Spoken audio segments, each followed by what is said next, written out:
So yun guys, what's up? Another day na naman tayo sa panibago nating video na business natin. So, 'di ba na sabi ko sa inyo na nagbenta tayo ng guitar black mat.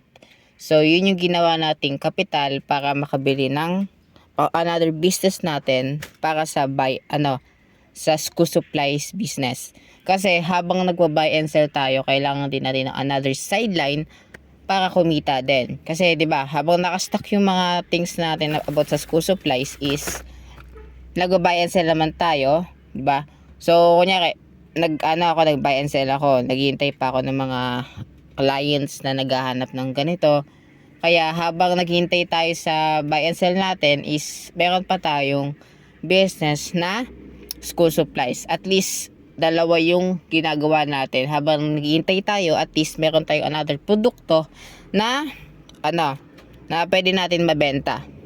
So, papakita ko sa inyo kung ano ba yung mga binili natin na product para mabenta natin. So, wait lang.